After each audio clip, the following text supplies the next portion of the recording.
Well, hello there. My name's Dave, and today I'm going to read you some of my favourite stories, sing some songs, and have lots of fun. Now, I've got some very special friends with me today, and they're going to be helping me. Say hello, special friends. Hello, Dave. Oh, hello there, my special friends. They're lovely. Now, we're going to have a lot of fun today, aren't we? Yes. Oh, good, and you're going to have a lot of fun with us too. So, where shall we start our stories? Shall we start our stories at the end? No? All right then, how about starting our stories in the middle? Yeah. No? All right then. Beginning. The beginning, that's a very good place to start. Is that right? Yes. All right, that sounds very good. Now, we'll start our stories at the beginning, just like Nathan said. But do you know what there was right at the beginning in the Bible? Do you know? Do you know? Nothing. Hey, then. Only dark. That's right, only dark. Very clever. Nothing, only darkness. Empty. And it was all empty, and God was getting ready to do lots and lots of work. Now, in the beginning of our program, we'll start with a song all about how God made the world. And the children are going to do some actions. See if you can pick them up. That's right, this is how it goes. In the beginning, long, long ago, there was no earth for plants to grow. There were no animals, there was no sea. There was no sky for the sun to be. There was no me and there was no you. Only God, and he had work to do. Well, that was very good, wasn't it? But let's find out what he did on the first day. On the first day, God made light and everything was shining bright. But he thought, maybe this is not quite right. So he created day and night. Get ready. In the beginning, long, long ago, there was no earth for plants to grow. There was no animals, there was no sea. There was no sky for the sun to be. There was no me and there was no you. Only God, and he had work to do. Time now for the second day. I wonder what he did. Oh yes. On the second day, God made the earth and over it a vast blue sky, and he thought, I like the sky. I might put things up there that fly. On the third day, God made the sea and worked out where the land should be, and he made the plants and tree and thought how nice his world would be. In the beginning, long, long ago, there was no earth or plants to grow. There were no animals, there was no sea. There was no sky for the sun to be. There was no me and there was no you. Only God, and he had work to do. Oh, on the fourth day now, what did God do then?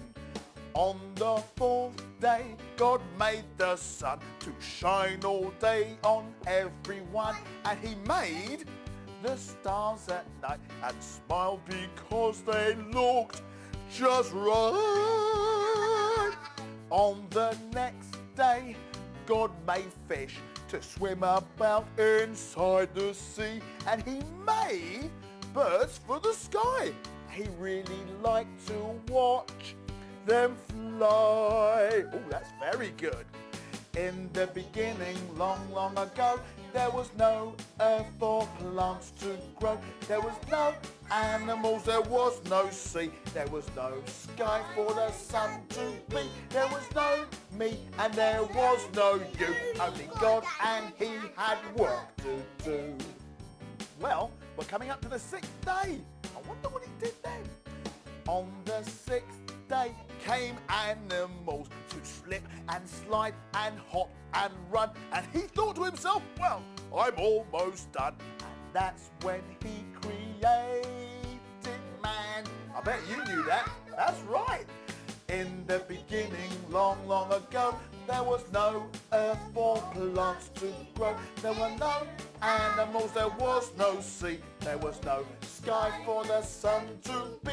There was no me and there was no you. Only God, and he had work to do. Well, it's the last day now, so what will God do? Well, on the seventh day, God's work was done, and so he rested in the sun. And he thought, ooh, look what I've done. I've created this for everyone. Because he was very clever like that.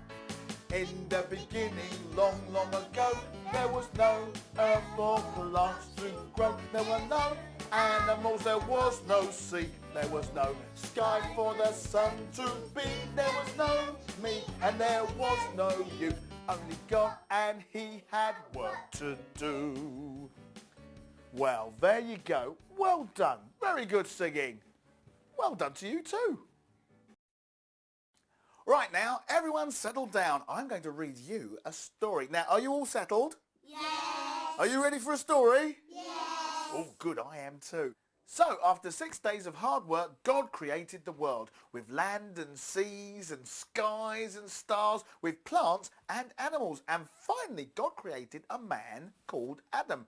And when he was finished on the 7th day, God sat down and rested. Well, I don't blame him, actually. I'd be very tired after all that hard work, wouldn't you? Yes. So, do you want to hear about what happened to Adam?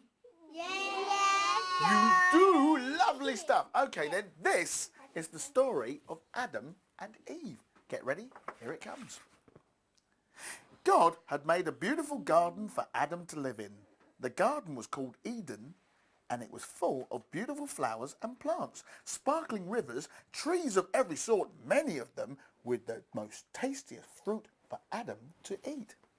There were many, many animals in the garden too, and Adam spent hours giving them all names.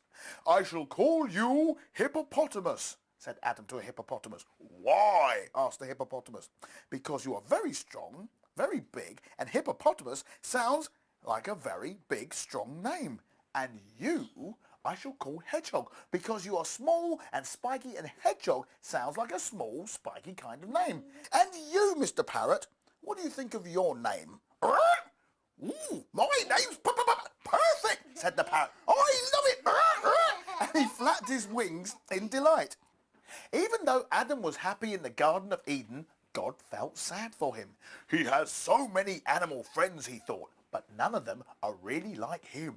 What Adam needs is someone to take care for him and someone he can take care of. So that night, while Adam was sleeping, God created a woman for Adam, and he called her Eve. When Adam woke up and saw Eve sitting beside him, he was so happy. Everything in the garden felt just right. Adam and Eve took care of the Garden of Eden. They looked after the plants and the animals, and they looked after each other, including the hippopotamus, hedgehog, and that's right, that parrot. They had everything they wanted, and they were very, very happy. Help yourself to any of the fruit and berries you want to eat, said God, but don't eat the fruit from the tree in the middle of the garden. Why not? Asked Adam. Well, said God, that is the tree that gives knowledge of all things good and all things bad. If you eat the fruit from that tree, many bad things will happen. So Adam and Eve did as God had asked, and only ate the berries and the fruits from all the other trees, staying well away from the fruit of the tree of knowledge. But there was a slippery snake that lived in that tree. And one day, while Eve was out gathering some berries, guess what? The snake slithered out of the tree and whispered to her, "Ooh, come and look at this tasty fruit. Try it. It won't hurt you." "Oh no," said Eve. "I can't do that." "But smell how sweet it is. Feel how soft it is. Taste how good it is," hissed the snake. "But God told us to leave it alone," said Eve. "God only said that because he doesn't want you to know everything he does, all about the good things and the bad things." Eve could see how tasty the fruit looked and thought how good it would be to know everything that God knew. So she quickly picked up one of the fruits and she took a bite. Just like that. And as soon as she had taken a bite, something felt wrong. Eve felt guilty for not doing what God had asked. But the fruit was so tasty, she picked some more to take back to Adam. They ate the fruit together, but even though it was tasty, it all felt wrong. They felt scared of what God might do. That evening, God asked, "Have you eaten from the tree of knowledge?" Adam and Eve were not sure what to say. God knew what they had done and was sad that they had not done what he had asked. He told them to leave the garden at once. "From now on," said God, "it will not be easy. You will have to find your own food and make your own clothes. You will have to work hard, and one day you will both grow old and die." God's world was no longer beautiful. Such a sad story, isn't it? Yeah, very sad story. Anyway, it was such a shame that Adam and Eve had to leave the Garden of Eden because they didn't do what God had asked. It was so lovely there, wasn't it? It was indeed. Listen, Gabby, can you do me a favour? Can you tell me what the weather looks like outside? A little bit sunny and a lot of clouds up there. A lot of clouds up there. Let's take a look. Hey, and you know what? The ground's still wet as well, isn't it? Yeah, a lot of different kinds of weather in there. Now, there's a story in the Bible where it rained so much that the whole world was covered in water. Now, this is a story about a man called... Now, do you know what this man was called? Noah! That's right. That's right, Noah and Noah's Ark. You knew that, didn't you? Okay, now an ark, right, is a very, very, very big boat. And this story is called Noah and the Ark. And it happened many, many years after Adam and Eve had been told to leave the Garden of Eden. So are you ready for another story? Yeah. Are you ready for this story? In that case, then, I'll begin. Now, the world was not a good place, and many people were doing bad things, and God was not happy with what he saw. It was not how he wanted the world to be, so God thought the world needed a new start. "I shall send a huge flood to wash away everything that is bad," thought God. "But I do not want to destroy everything that I've created. There is still some good people on the earth." So God went to Noah, who was a kind man, and told him his plan. "Soon I will send a big flood, but I want you to build an ark, big enough to carry your family and two of every animal in the world." Noah listened carefully to what God had said, and with the help of his family, built an enormous boat. People thought Noah was mad. "Here! What are you doing building a boat for, Noah? There's no water for miles, you silly fool," shouted one man. "Scared it might rain," laughed another. You can see he was having a very good laugh. But Noah didn't listen to them. He just carried on building the ark as God had asked him to do. Now, when the boat was finished, he sent his sons to get enough food to last for a long, long time. And then he started to gather the animals as God had asked.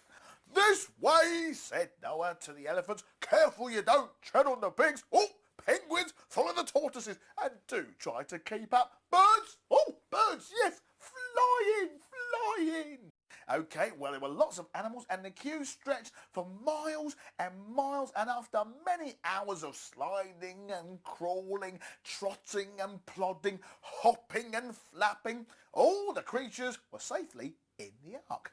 "Is everyone on board?" asked Noah as the first drops of rain started to fall. "Yes," replied his wife. So Noah closed the ark's big wooden doors and all the windows and waited for the flood. That's right. And what do you think happened? What do you think happened? Come on, think about it. What happened? Rain. It rained and rained and rained. At first, it started to spit, like little bits. Then it drizzled, and then the rain started to fall harder and harder. And the clouds burst, and lots of water fell from the sky like this. Whoosh! Can everyone do that? Go like this. Whoosh! Yeah, lots of rain like that. Okay, you can stop doing that now. Streams turned into rivers. Rivers flowed into seas, and it wasn't long until the seas joined together into one enormous ocean covering the whole world. As the water spread and rose, the plants and trees started to disappear under the flood, and it wasn't long until even the tallest mountain was under water. For 40 days and 40 nights, all it did was rain. The whole world was dark and cold, and Noah's Ark felt lonely and very, very small in the water. And then at last, the rain stopped. Noah climbed up on deck and looked out. Yep, he called back to his family. It stopped raining, but all I can see is sea. No land, no nothing. Send out one of the birds to see how far the water goes, suggested his wife. So Noah sent out a raven, but the water still covered the whole world and the raven did not return. Noah waited a while and then sent out another bird. Dove, he said, go and see what you can see. But if there is lots of sea, please come back. See? So off went the dove, but it wasn't long before it returned. He told Noah that the water was beginning to fall, but it was still very deep and only the tops of the tallest mountains could be seen. Noah waited a bit longer, then tried again. This time the dove came back carrying a fresh new olive leaf in his beak. Hey, look what the dove has brought back, said Noah to his family. This leaf means that the water is disappearing and the plants and trees are growing again. Well, Noah was right. The water was going, and it was not long until it was safe to open the ark's doors. Careful as you go, said Noah, as the animals slid and crawled and trotted and plodded and hopped and flapped out of the ark and onto dry land. 2 by 2 the animals went off to start a new life in the new world together. It is done, said God. The world can now be a good place to live in. And then God made Noah a promise. Never again will I send a flood like this to the world. And up in the sky, he drew a beautiful rainbow. Every time you see a rainbow, said God, remember my promise and know I will never ever cover the whole world with water again. Can you remember some of the animals in the story? Some of the animals in Noah's Ark? Can you? And what happened in the story? Did it snow? Was it sunny? Or did it rain? Do you know the song The Animals Went in 2 by 2? You do? Then in that case, join in. The animals went in 2 by 2, hurrah, hurrah. The animals went in 2 by 2, hurrah, hurrah. The animals went in 2 by 2, the elephant and the kangaroo, and they all went into the ark for to get out of the rain. The animals went in 3 by 3, hurrah, hurrah. The animals went in 3 by 3, hurrah, hurrah. The animals went in 3 by 3, the wasp, the ant and the bumblebee, and they all went into the ark for to get out of the rain. Yes. The animals went in 4 by 4, hurrah, hurrah. The animals went in 4 by 4, hurrah, hurrah. The animals went in 4 by 4, the great hippopotamus stuck in the door, and they all went into the ark for to get out of the rain. Very big hippopotamus, you know. The animals went in 5 by 5, hurrah, hurrah. The animals went in 5 by 5, hurrah, hurrah. The animals went in 5 by 5, they warmed each other to keep alive, and they all went into the ark for to get out of the rain. The animals went in 6 by 6, hurrah, hurrah. The animals went in 6 by 6, hurrah, hurrah. The animals went in 6 by 6, they turned out the monkey because of his tricks, and they all went into the ark for to get out of the rain. The animals went in 7 by 7, hurrah, hurrah. The animals went in 7 by 7, hurrah, hurrah. The animals went in 7 by 7, the little pig thought he was going to heaven. They all went into the ark for to get out of the rain. That's right, getting out of the rain. It's very wet out there, you know.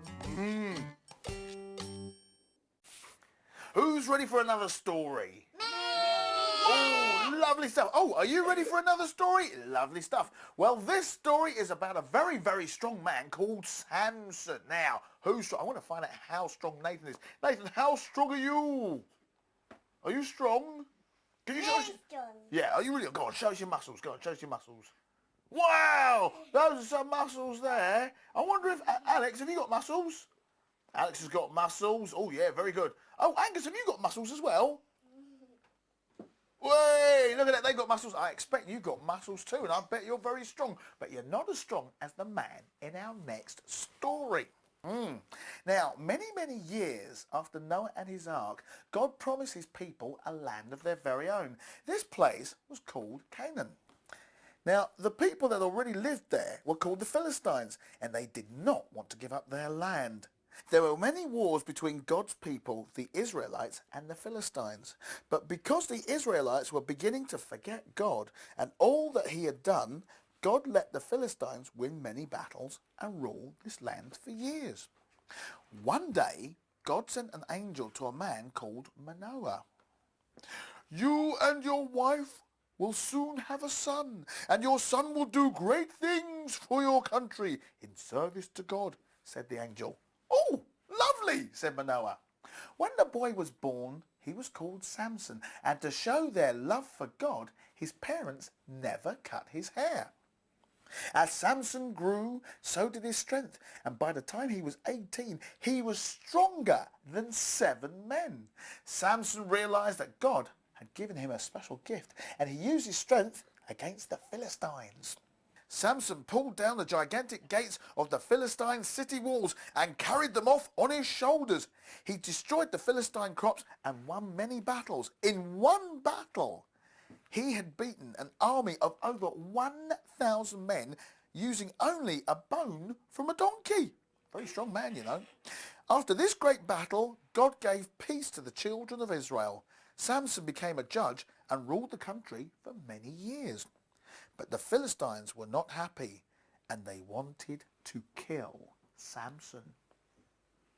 Their chance came when Samson fell in love with a beautiful Philistine woman called Delilah.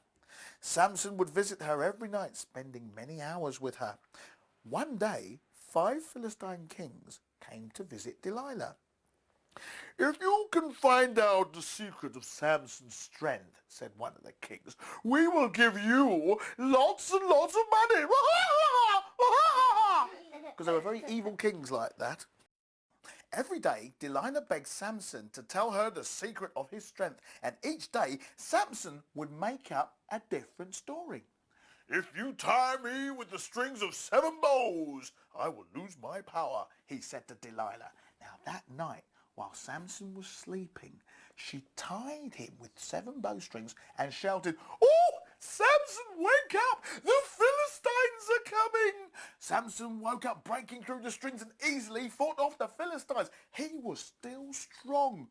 "Oh, if you really love me," complained Delilah, "you tell me your secret."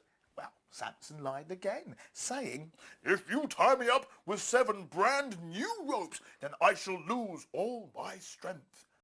That night, as Samson slept, Delilah tied him up with 7 brand new ropes and then shouted, "Samson, wake up! The Philistines are coming!" Again, Samson woke up and freed himself from the ropes and easily fought off the Philistines. He was still strong. Now this time, Delilah cried for days. "Oh, you don't love me at all, no. If you really love me, no, you tell me your secret." Has he fallen for it?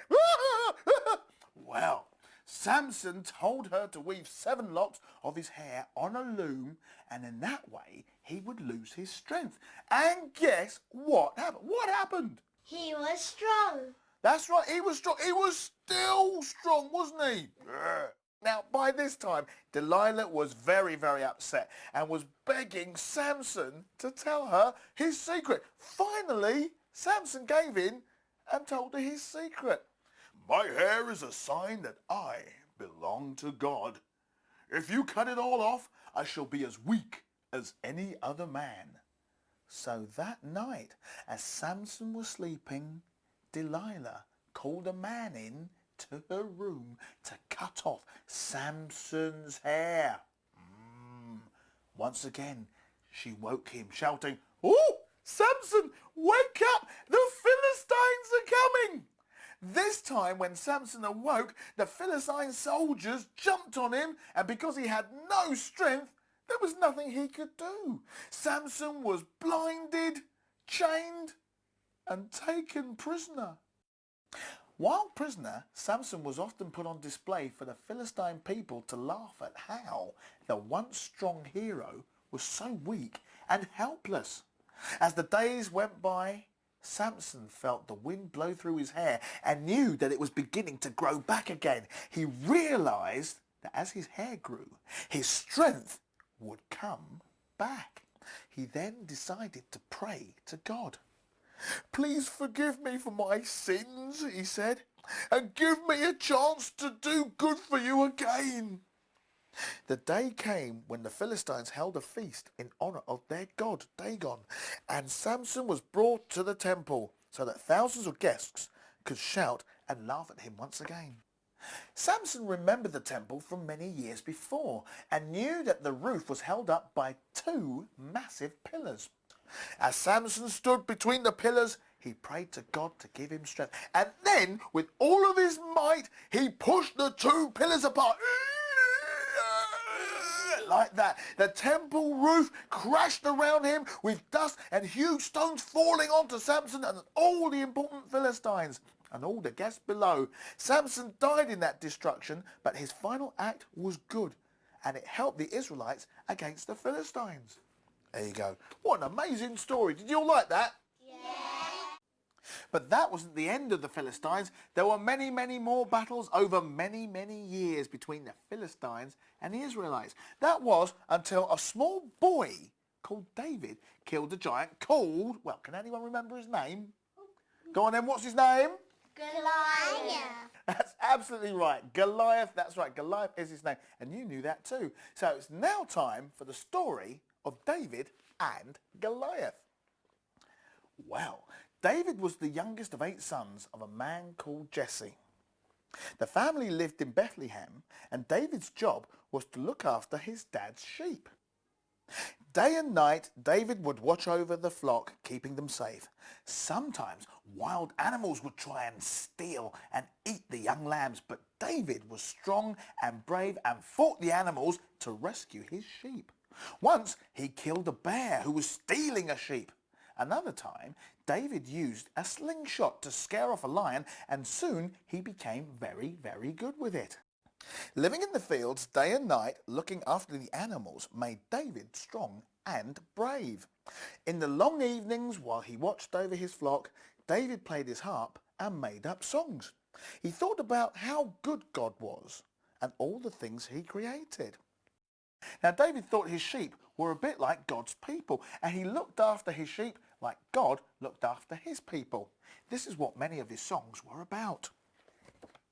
David's 3 oldest brothers were in the army of King Saul. The country was still in battle against the armies of the Philistines and was not doing well. The Philistines had many giants, and one of the tallest and strongest of these giants was named Goliath. He was very, very big and very, very strong and a little scary. Goliath was nearly 3 meters tall and stronger than many, many men. For many days he would climb up the hill where the Philistine army was and call across the valley to King Saul's army. "Choose a man from among you to come and fight me," he roared. "If he can kill me, then the Philistines will be your slaves. If I win, you will be our slaves." Ha ha ha ha! Yeah, he was very big like that. But none of King Saul's soldiers would face Goliath. They were all too scared. Wouldn't you be scared? Yeah. He would tread on you. Yeah, he might tread on me. So, we're going to find out what happened next.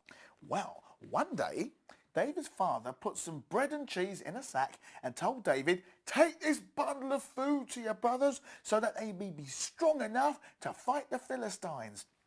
David did what his father had asked, but when he arrived at King Saul's camp, he heard Goliath's taunting. "Choose a man from among you to fight me. If he can kill me, then the Philistines will be your slaves. If I win, you will be our slaves." Now, David saw how terrified these soldiers were, but knew God would help him. "Well, if you're all too scared to fight Goliath," said David, "I will." The soldiers looked at the boy and laughed. "You're a small boy. What can you do that a trained soldier can't?" But David would not listen. He knew he could kill the giant. "I can kill that giant. I know I can," he said again.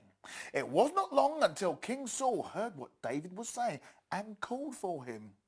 "I look after my father's sheep," David explained to the king. "And when a lion or a bear tries to attack the flock, I save them by fighting the animal off. Yeah, God looks after me and my sheep, and he will look after me now." Since no other soldier was willing to face Goliath, King Saul finally agreed to let David have a go. The king gave David his shield and sword, but the shield was too big and too heavy for David. So David put it down and picked up his slingshot instead.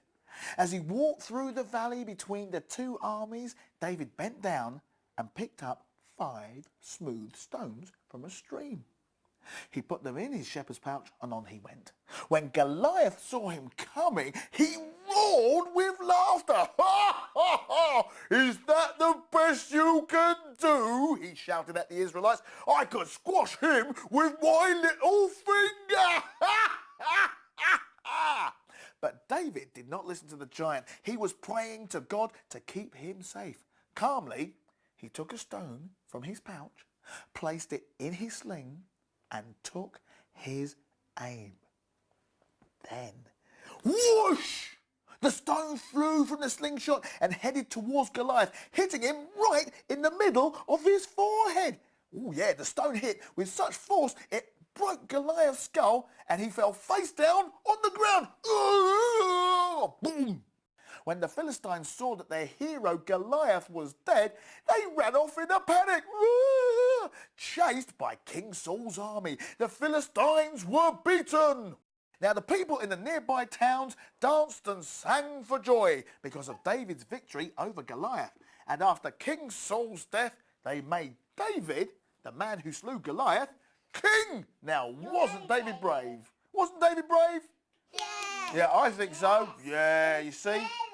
Yeah, that's right. Yeah, Goliath was very scary, but it didn't bother David, did it? You see, it doesn't matter. If you're only little, you can still do great things. Now, here's a song all about David and Goliath. And there are certain actions in this song that the children will do. David being very small and Goliath being very tall. Try and join in with us. Get ready. Here it comes. David was small. Small. And Goliath was tall. Tall. Goliath had to go. Go. And he went in one throw. Go. David was small. And Goliath was tall. But when David rocks, Goliath rolls. Hey, that was good, wasn't it? Here's the story. David was a little boy who looked after his sheep. He used to play his harp at night because he couldn't sleep. When scary bears or lions came for food to eat, David would fight them off to keep his flock complete. David was small. And Goliath was tall. Goliath had to go. And he went in one throw. David was small. And Goliath was tall. But when David rocks, Goliath rolls. Yeah, that's right. One day David took food to his brothers in the army. He heard Goliath taunting them and saying they were balmy. But David knew that he could beat Goliath, and so calmly got 5 stones and walked up to Goliath and his army. David was small. And Goliath was tall. Goliath had to go. And he went in one throw. David was small, and Goliath was tall. But when David rocks, Goliath rolls. Yeah, that's right. So, what happened then? David had gone over to the army and he's picked up some stones along the way. What's going to happen now? Do you know? Do you know? Yeah! Well, these know. Get ready if you don't. Listen to this. David faced Goliath and he got his slingshot ready. He leaned right back and stretched his arm and held himself quite steady. And when he saw the time was right, he aimed for Goliath's head. The stone flew and hit him and killed Goliath then. Oh, David was small. And Goliath was tall. Goliath had to go. And he went in one throw. David was small. And Goliath was tall. But when David rocks, Goliath rolls. That's right, that's what I said. When David rocks, Goliath rolls. Yeah, that's right. That's the story of David and Goliath. Thank you very much. Here's the story of Jonah and the whale. Ooh. A long time ago, the people who lived in the city of Nineveh were making God very unhappy. They had forgotten about God and how he wanted them to be good and kind. So God spoke to a man from Israel called Jonah. Jonah was a prophet.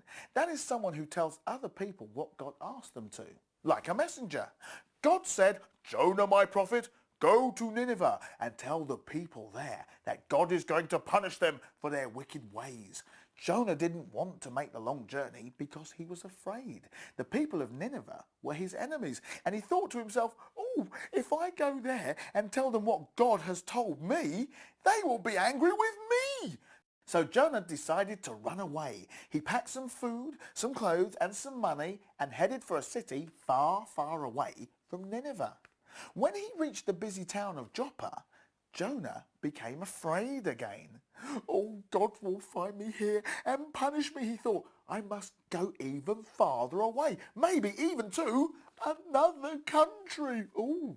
So he decided to take a ship across the sea to Spain. He thought that even God would not be able to find him there. Jonah paid for his ticket and walked onto the ship. Once on board, he went into his cabin and fell fast asleep. God was very cross with Jonah for not doing what he had asked. So, not long after the ship had left the harbour, God sent a huge storm. Everyone was scared that the ship would sink, so the sailors threw the ship's load into the sea, hoping that a lighter ship would make it sail through the storm. But the storm did not go away. "Pray to your God," shouted one of the crew, waking Jonah. But Jonah did not pray, and the storm grew worse. Finally, Jonah spoke. "Oh, it's my fault that there is a great storm. I'm running away from my God, and because I did not do what he had asked, I've made him angry," he told the crew. "Throw me into the sea, and the storm will calm down." The crew did not want to throw Jonah overboard, so they tried everything to bring the ship back to land. But the waves were too big, the rain was too hard, and the winds were too strong. Finally, they lifted Jonah and they threw him into the sea. Ah! Splosh! At once, the storm cleared. Jonah thought that he would drown, and as he sank down to the bottom of the sea, he prayed to God for help.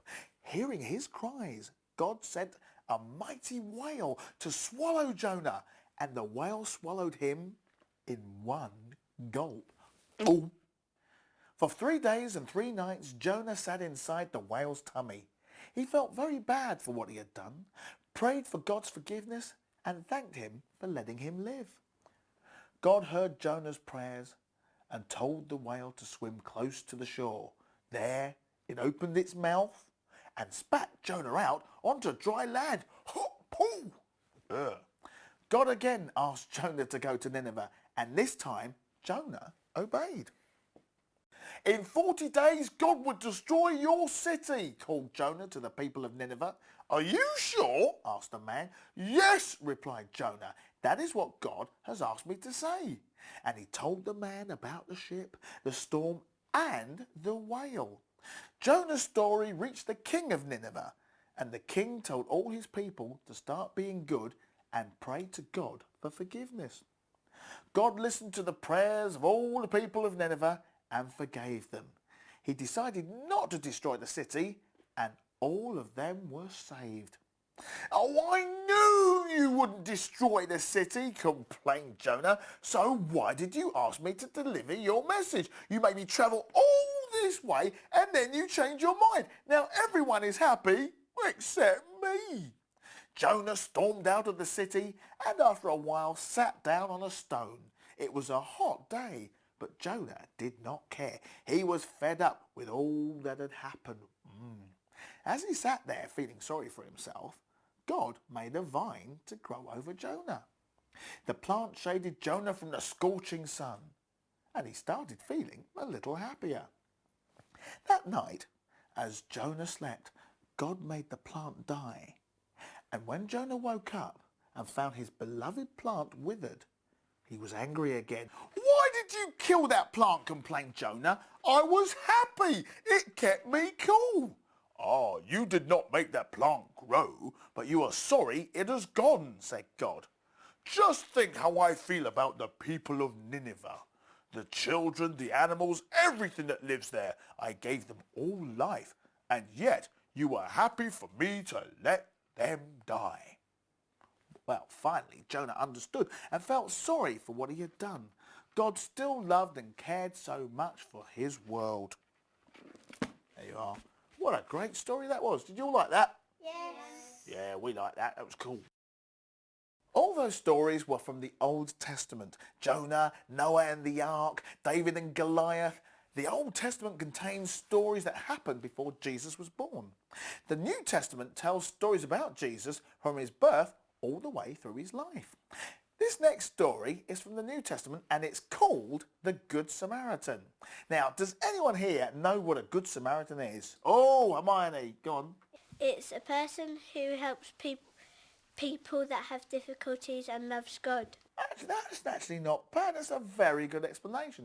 Yes, indeed. Well, this story happened when Jesus was a grown man. He was a teacher and he travelled around with his disciples telling stories and teaching people about God. By now, many people wanted to see Jesus and would travel for many miles to hear him speak. Jesus was so popular with the people that the religious leaders became very jealous of him. Some of them even wanted to get rid of him. Some even wished for his death. Many tried to trick him with difficult questions. One day, Jesus was talking with his disciples when a lawyer asked, what do I need to do to live forever? Jesus wisely asked the man a question back. What does God's law say you should do? Well, I must trust and love God with all my heart, answered the lawyer, and I must love my neighbour as much as myself. But Jesus, tell me, what does love my neighbour mean? To answer the lawyer's question, Jesus did what he often did. He told a story. The story of the Good Samaritan. One day, a Jewish man was on a journey from Jerusalem to Jericho. As he walked, he was attacked by thieves who robbed him, stole his clothes and beat him, leaving him by the roadside. That's not very nice, is it? As he lay there, a priest walked by. As a holy man, he should have stopped to help the poor man. Instead, the priest pretended not to see the injured man and passed by on the other side of the road. Was the priest a good neighbour? Asked Jesus. No, replied the lawyer. It wasn't long before a teacher of the law came along the road where the Jewish man was lying. Being a wise man and a rich man, it would have been easy to help, but he just gave the man one look and passed by on the other side of the road just like the priest. Now, was the teacher a good neighbour? No. Absolutely right. No, not at all. And that is what the lawyer replied when Jesus asked him the same question. No, the teacher was not a good neighbour. A little later, a Samaritan came walking down the road. Now the Jews and the Samaritans were enemies, and it would not have been surprising if the Samaritan had left the man like the priest and the teacher had done. But no, the Samaritan saw the man lying on the road and felt sorry for him. Even though they were enemies, the Samaritan could not leave the injured man on the road. He wanted to help. So he cleaned the man's wounds and bandaged them up, telling him everything would be all right. Then, with great care, he picked the Jewish man up, placed him on his donkey, and took him to a nearby inn. All through the night, the Samaritan took care of the injured man, and the next day, when he had to leave, he gave the innkeeper some money, saying, "Take care of this man until he is well. Use this money for his food and bed, and if it costs any more, I will pay you again when I return this way." The Samaritan did all of this even though the Jews and Samaritans were enemies. So, asked Jesus, who out of the three, the priest, the teacher, or the Samaritan, acted like a good neighbour? "The Good Samaritan," replied the lawyer. "Good," said Jesus. "Then try to be more like him." Well, that's the end of the stories. Now, did you enjoy them? Did you all enjoy them? Yeah. Oh, lovely stuff. Now, what was your favourite story? Alex, what was your favourite story? Samson and Delilah. Samson and Delilah. Yeah, very good story that, wasn't it? Very good. Yeah. Now, my favourite story was Noah and the Ark. And I liked it when all the animals went marching into the Ark 2 by 2. I liked that. And who was your favourite character? Listen, who was your favourite character, Hermione? My favourite character was David. Oh, as in David and Goliath. Yeah, very strong, very brave character, wasn't he? Very small, but very mighty. Now, there are many, many stories in the Bible, and maybe one day I'll come along and I'll read you some more. Until then, bye-bye, everyone. Bye-bye. Say bye-bye. Bye-bye. Bye.